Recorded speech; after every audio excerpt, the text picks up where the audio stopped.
What's going on, everybody? I am back, and I got a pretty crazy and mysterious story for you today. This one is going to be about Janet Castrejon.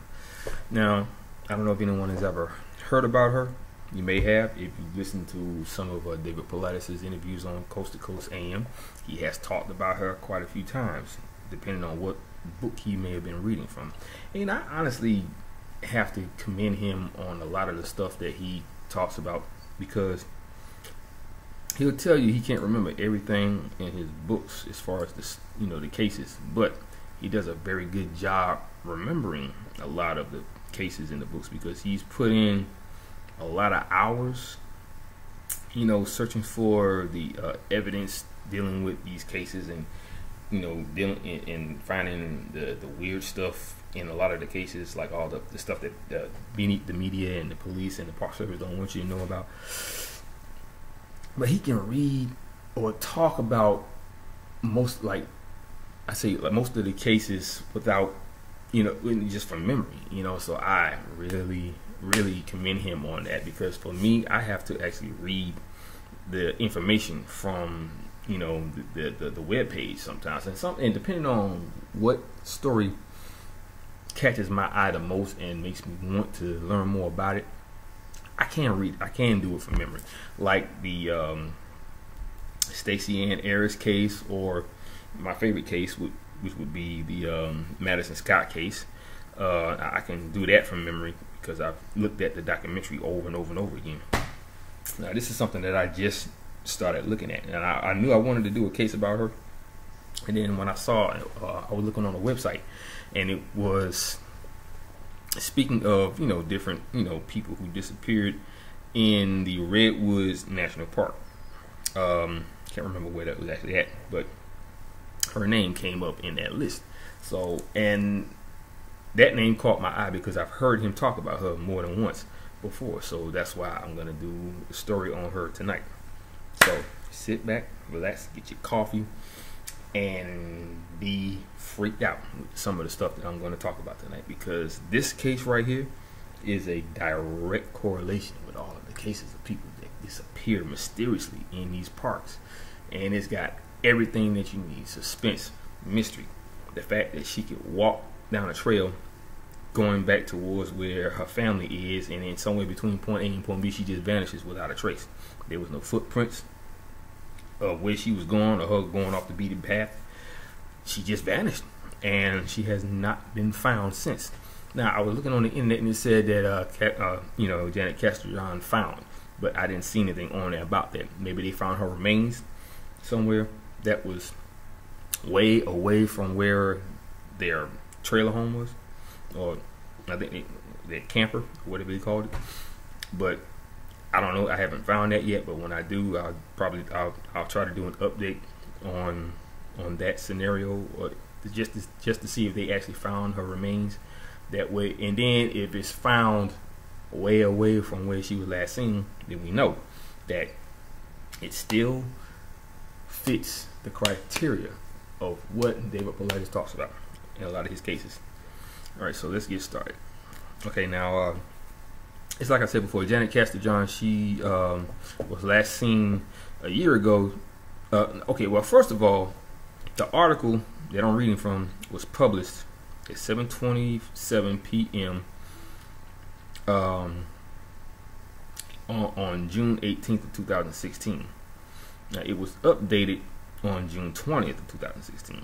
So it says right here that Janet Castrejon was last seen a year ago today, which means that she disappeared in 2015. So right now we're looking at a total amount of 3 years. So she disappeared in 2015, and it's 2016, so that's 1 year. So right now we're going on from 2016 to 2017. That's 2 years. But the anniversary is coming up soon, and it's only the 13th. So that means that her, the anniversary to about her disappearance is coming up, like I said, real soon. But anyway, okay. So like I said, she was last seen a year ago that day. which would be, I believe, June. Let's see, she was. Well, it'll tell you when she disappeared. I won't find that out until later on during in this article. But she was last seen walking down a tree-lined path at a campground in southeastern Arizona. Now, the family members have not seen Janet since and have spent the past year desperately searching for their beloved daughter, sister, and aunt. Okay?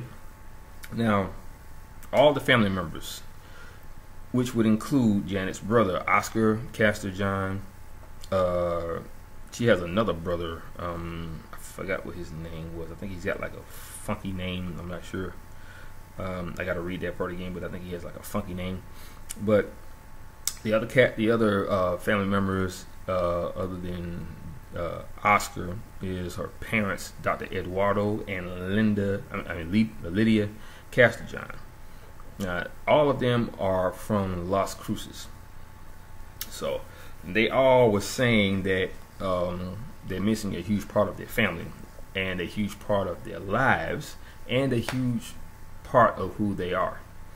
Now, Eduardo, her father, also said that she was his constant companion because she was the oldest out of all of his kids. Now, Janet Castrejon, she suffered some permanent brain damage due to a 1998 rollover crash that she was in. And see, that's another thing. She disappears mysteriously without a trace. Now, in a lot of these cases, the people who disappear without a trace, 90% of them have a disability, a disorder, or an ailment. Or they may be crippled. They probably can only walk on crutches. They probably can't speak. They can't talk. Or, well, that's pretty much the same thing. Or they can't hear. Every last one of these people have something wrong with them. Now, some people don't have nothing wrong with them, but a lot of them do.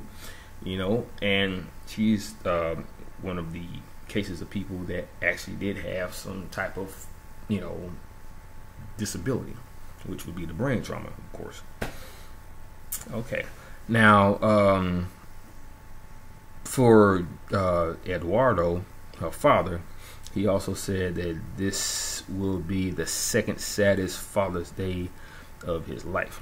The first saddest Father's Day of his life would have been when she was in that accident and she suffered permanent brain damage, which made her ineligible to pretty much do anything at that point. So, that's what they said. So I don't know if they had to help her with a lot of things, but it was a lot of things that she wasn't able to do. So she was able to do certain things, I guess, go camping with them. I don't know if they had to watch. They obviously didn't have to watch her 24/7 because she was willing and able in some cases. But with permanent brain damage, you have certain attributes about you that you cannot. Well, certain things that you can't do or function to do. So. Yeah, that would be a pretty bad Father's Day for anybody.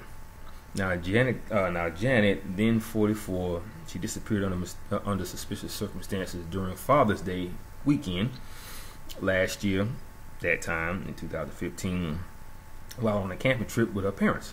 Now, they had made plans to spend the weekend in Rustler Park with Oscar and several church members. Oscar, who was, like I said before, her brother. Now, Rustler Park is a very vast, rugged wilderness area high in the Chiricahuas Mountains in Douglas, Arizona. Now, it's a popular destination for hikers and campers like the Castrejons, who had camped there several times before. Now, for the Castrejon family, last year's trip has started off, well, last year meaning 2015, it started off much like their previous visits, but it soon went drastically wrong. And that would be when she just up and vanished. Now, as planned, Janet and her parents left the park from their Las Cruces home on Thursday of June 18th. By that evening, Now, by that evening, oh, for crying out loud. By that evening, the three had arrived in Deming, which is another part of Arizona, I would imagine. This is where they stopped at a church and stayed overnight in their motorhome at that point. Now, the following day, on June 19th, they departed for Arizona after eating breakfast at an IHOP. Now, by her father's account, the family arrived at the Rustler Park campground between 1:30 and 2 p.m. Now, he said they expected Oscar to arrive later that evening. When they finished setting up their camp, her father made lunch for his family. Now, they dined on quesadillas, beans, and rice around 4 p.m. Now, about an hour later, after their meal, Lydia, her mother, who speaks mostly Spanish, she said that she wanted to go for a walk and asked Janet to join her, but she initially declined. I guess she didn't feel up to it. She was probably tired, from all the traveling and setting up the camp and all that stuff. But her father told her to go. He said that that she could take the payment to the pay station, which is pretty much probably the payment for them to be in the park. Because I'm pretty sure if you're gonna camp there, you're gonna have to pay a fee in order to camp there, which is what she obviously did, because she went on ahead and did it. So she went with her mom. Okay, so at that point, Janet and her mom walked about 1,000 feet from the motorhome down a curved path to the pay station. This is where Janet deposited the payment envelope. Now, about 300 feet from the pay station, there was a bathroom, and her mother, she decided to go to the bathroom. But Janet, she didn't need to go to the bathroom at that time. She started. So at that point, she started to walk back to the motorhome. But somewhere between the bathroom and the motorhome, she never made it back. Somehow, and that's the biggest mystery about all this. She never made it back. So somewhere between point A and point B, she just disappeared, and there was no evidence to state that she was even walking in that direction. So how she was able to do that without anybody seeing her, how she was able to disappear without making any noises, I don't know how that could have happened. Because it seems that every time someone disappears mysteriously and they can't figure out how, especially if they didn't hear any noises of her being grabbed by someone or the sounds of a struggle, sound seems to be canceled out around them so that you can't hear them scream. It's almost like that theory I told you about before, how when you're in space, you can't hear anything because there's no gravity and then there's no air. So apparently, you put those two together, gravity and air, it actually enables you to hear sound. So you cancel out the gravity and air, which would mean you're being sucked into some sort of vacuum. And I think by that happening, it cancels out the air around you as well as sound, so you can't hear anything. I don't know. That's just a personal theory of mine. That may be what could be happening, because the same thing happened to Christopher Tompkins. When he disappeared, nobody heard him disappear. All they saw was his work boot dangling from a barbed wire fence, and the change in his pocket lying on the ground. So that would mean something pulled him at such a speed that the change fell out of his pocket. So he had to have been upside down. And somehow, some way, he had been sucked into some type of wormhole where it canceled out the sound around him as he's being sucked into it. Everything was happening so fast, obviously, air and sound got sucked into this void, leaving no sound around him for you to hear him scream. That's just one of my theories. I don't know if that actually happened because I wasn't there, and there's no evidence to state that even happened. So who knows? But anyway, let me see now.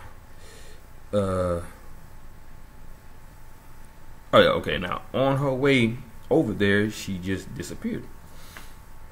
Now, Lydia estimated that she was in the bathroom only for a few minutes and soon became worried when she returned to the motorhome and discovered Janet never made it back. Now, panic began to settle in. Now, when she and her husband began to search for her in the immediate campground area, they couldn't find her. Now, they yelled out her name, they whistled for her, but got no response. There were no footprints leading off the main path. There were no signs of a struggle to suggest that Janet had been attacked or had attempted to fight off an attacker. There was no screams, no cries, no pleas for help, no nothing. Okay? There was no sign of any other footprints other than her own in that area, and if there was, it was probably from other campers. So that ruled that part out. But there was nothing. No footprints, no nothing. It's just like she was walking and she vanished. Now, you can get rid of footprints. Now, if the soil or the ground itself has loose dirt on it, you could take like a branch that has a lot of leaves on it and just go like this and brush the footprints as you're taking this person.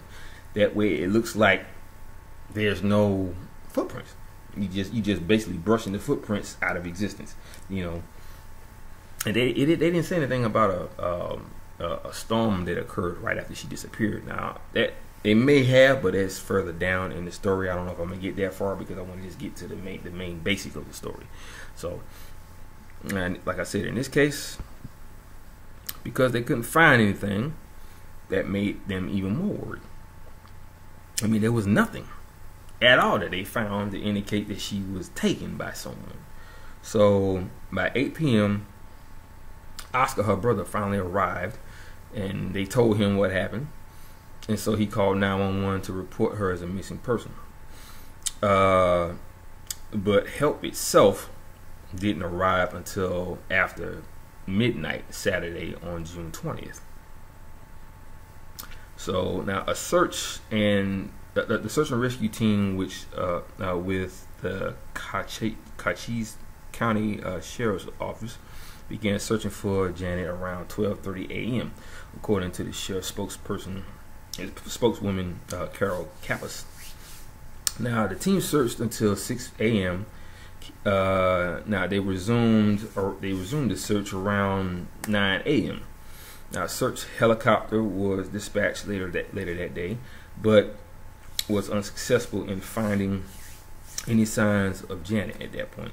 The search continued well into Sunday, and over the next several days, but they once again didn't find anything. So now, in cases like this, David Paulides always talked about, if you got a helicopter in the air searching with FLIR, and you can't find anything but a bunch of cold spots because of the ground itself, let's just say there's some fallen logs in the area. There have been cases where the body of the missing person was found underneath a log. So if Janet is to be found, I would suggest, if you see a log lying on the ground, if I were you, I would look underneath that log so that you can see that the body is there. How they could even do that is beyond me. Somebody had to be very strong just to even lift it up, place the body, then put the log right on top of the body. But they will position it to the point where the body is straight and the arms are to the side. And then you place the log on top of the body, therefore covering up any type of heat signature that you may get from the body. Because logs, they appear as cold spots. Unless it's sunny outside and the sun is beaming down on the log, you probably will get a heat signature from that. But other than that, it's going to be cold. So, but yes, now from there, Janet's family was overcome with shock and grief. But over time, their devastation turned into frustration, which of course I can imagine, because they still haven't found her. And there's no evidence to state that she was even in the park at that point, especially if she was walking back to the camper. There was enough effort to begin with. This was said by Fabian, which is her other brother, Fabian Castrejon. Excuse me. Now, he was referring to the search efforts by the Cochise County Sheriff's Office. Soon after Janet disappeared, Fabian and a search team from New Mexico offered to assist the Cochise County authorities, but he said that offer was rejected. Now, see, this is what I'm talking about right here. The only people that normally do that would be the Green Berets if they get called in for whatever the reason, because they do that with a lot of other cases, like I think it was the Dennis Martin case, where these Green Berets just showed up and they didn't want help from nobody. Now, a guy that called into Coast to Coast AM broke it down for David as to why they do what they do and why they keep everything secret and don't want to divulge any information, because their names that will be on a list for their report, their names are classified, because we're talking about Green Berets here. It's the government. So that's the reason why you can't get that file. If there's a file talking about what they were looking for and who you're trying to find, who you were looking for, and if their names are on it, you'll never get that list. But see, the Park Service knows this. That's the reason why they call them in, because they know people are going to start asking for the report, including the families. If they bring them in, they know if they put their names on that report, they'll never get it because their names are classified. Simple. They know this. That's the reason why they bring them in, so that they won't have a reason to give it to them. If they don't have their name on it, they have every right to give it to them. But I don't think they still would do that, because they don't want to tell anybody that something's happening in their park. And if they do that, that means nature loving tourists will never return to that park ever again, which would be a good thing, because I don't want none of my family members to disappear in your park. I can give a damn about the National Park Service or National Monument. So what? I got trees in my backyard. I can look at them. That's good enough for me. I don't have to go to no national park, especially when I know people be disappearing in those places. No, especially if I'm the only one that wants to go there. Not a chance, buddy. Not a chance. Ain't happening. But anyway, okay. Now, according to Eduardo and Oscar, Fabian had taken on a lead role in the search efforts, often finding tips and leads for the detective assigned to the case.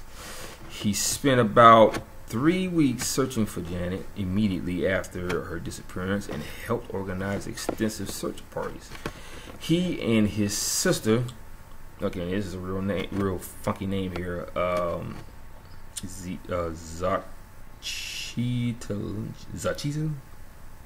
I don't know how to pronounce that. That's spelled Xochitl. I honestly don't know. I don't mean to butcher the name, but I don't know how to pronounce that. Just being honest. Now, all of them continued to search the area on a regular basis until the park closed for the season in late October. Now, Oscar, meanwhile, believes the search was largely hindered because authorities did not take into consideration Janet's disability, which would be the head trauma that she acquired from that accident that she was in. Now, going back to her accident in 1998, Janet was involved in a near-fatal rollover crash in Texas. She had just completed her first semester at New Mexico State University, where she was studying computer science. Now, she remained in a coma for 3 months and lost much of her memory. Since then, her brain function was limited, and she suffered from short-term memory loss as well as partial blindness. Oof. Now, she was completely dependent on her parents. Now, Kappas, which is the sheriff's office, she was from the sheriff's office. She said that they took in consideration her disability, and the disappearance from the get-go. It obviously didn't seem like that to the brother because of them declining them wanting to help. Now, if you're declining the family members of their help, two things could happen. Or a couple of things, a few things could happen. Either they don't want you to find anything that may indicate what really did this. They probably, let's see, it's either that, or they know that if they find something, then those people are going to be looking stupid, because you're going to discredit them for not telling you soon, because they obviously know what's going on. They know what's really doing this, which is the reason why they didn't want them to be a part of it. They're not thinking about their well-being, saying that they might disappear too. They don't want them to be a part of it because they may find something that will indicate what took their sibling. And also, it could be because they just don't want them to interfere with the evidence or the case, because they may contaminate whatever it is they're gonna find. But we're talking about her family members. They want to find her, and they have every right to look for her. You're just gonna have to do it on your own, so they won't try to say, no, you can't come with us. So I'm saying to myself, how are you gonna tell me I can't come with you? This is my sister we're talking about here. This is my daughter we're talking about. So why would you tell me I can't help you search? Well, because we're experts. I don't give a fuck. I know my sister. I know my daughter. I know what she's gonna look like. I know what she's gonna be, because we've been coming here all these years. You can't tell me I can't search, because I'm gonna do it without you anyway. I'm just letting you know right now. This is what I would be saying if you're gonna tell me that you don't want us to be searching with you. They did the same thing with the Dennis Martin case. They bringing in people to help search. They said no, and then they're gonna sit up there and flat out lie to Dennis Martin about the case, saying that the evidence doesn't match up. Yet when him and the guy who's in charge of the search and rescue, I forgot, I had his name in my head, but it left out. But anyway, he told him that it is definitely possible. But, it is what it is. So, but yeah, guys, so a very, very, very eerie case, because her mom goes to the bathroom, and all of a sudden, poof, she's gone as she's walking back to the camper. Nobody knows what happened to her. Did she get dragged off by someone? No, because it would have showed that she was being dragged off by someone. They had the little smelling salts, put it over her face and knock her out, and then they drag her off somewhere. Because she was a heavy woman. She was not. She wasn't like obese, but she had some pounds on her, and so that would be very hard for that person to drag that person off. Therefore, you would see the back of her heel dragging along the ground, leaving a trail. Now, of course, if they were smart enough to brush the trail as they were dragging her away, that would get rid of any evidence. But you would see those little brush marks in the ground, unless the wind just flattened everything out. Who knows? But the fact still remains that nobody kidnapped her, nobody dragged her off, nobody drugged her. Something happened to her, and it's something that we can't comprehend. She disappeared. She vanished without a trace. There was no evidence of her even being in that area. There was no footprints. So what could have made her disappear like that? This is where you have to get rid of all logic and go into the realm of impossibilities, of the unknown, which will give you the answer to your question. The question really is, can you believe it? I hope that you can, because if you can, then we got a good, solid lead in a lot of these cases. But it's all about reality, our reality. Can we adhere to that? I can. I know that our reality is a false reality, or we could be living in the Matrix. We may be in a matrix right now. We probably are just being fed all this information because that's what they want us to know. And think about it. When Neo woke up and he finally went to the top of the world, past the clouds, and saw how beautiful it was outside of the matrix, that was a whole new world that he never knew existed, because he was inside that machine the whole time. Okay? And the same thing with us. We may be in some sort of machine where we got these little rods going into the back of our heads, feeding us all this information about our lives from the day we were born up until now. Okay? Now, I'm not saying that there's the one out there that can free us from all this. We don't know who the one is. It definitely ain't Neo. It's not Keanu Reeves, no. But it's just the fact that the government feeds us all this bull crap about our own history. But they made sure that we only knew about human history, not earthly history. And whatever earthly history they feed to us would just be about dinosaurs and cavemen. Yet you got all these different creatures that actually go beyond the realm of possibility, like Chupacabra, Dogman, Mothman, the Jersey Devil, Bigfoot of all cases. All these creatures are living here on this planet, or they're able to slip in and out of a portal to get from their dimension to our dimension. Okay? So, I mean, what else could it be? What else could it be? Seriously, because logic is not helping us solve all these cases. Why they don't want us to solve it, I don't know. Well, I mean, I do know why, but still, why wouldn't the government or the police or the Park Service want you to find out what happened to your child or your sister or brother or best friend? Why is that? Is there something they're not telling us? Of course there is. They don't want us to know what really happens on this planet. Now, we can see this stuff every day. We look up in the sky, see UFOs coming out of these wormholes. We see UFOs just flying around in space or flying around in our atmosphere. But yet, we still look for the government to validate the fact that there is a such thing as aliens, that there is a such thing as these dimensional portals, and there is a such thing as a creature that can devour the human body without leaving anything behind. And that's blood, brain matter, tiny little chunks of muscle on the ground, all of that. They don't want us to know about that stuff, yet we know about it because it gets leaked onto YouTube or onto the internet. And they even talked about buying the internet so that you wouldn't have to be digging into, so-called classified information. I'm saying to myself, we have every right to know what's going on this planet because we live here. Why are you trying to keep that from us? It's like I said before, the government has technology that we should have had years ago, back in the 50s. It would have brought us to a new age at a very young stage of our lives on this planet. But no. What do they want to do? They want to keep the technology for themselves so they can take down their enemies. I'm saying to myself, why would you do that?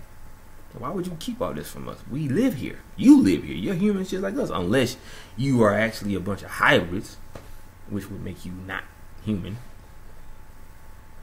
I'm just saying. None of this makes any sense. But at the same time, I can guarantee you everything I tell you on my channel is the truth. It is a fact.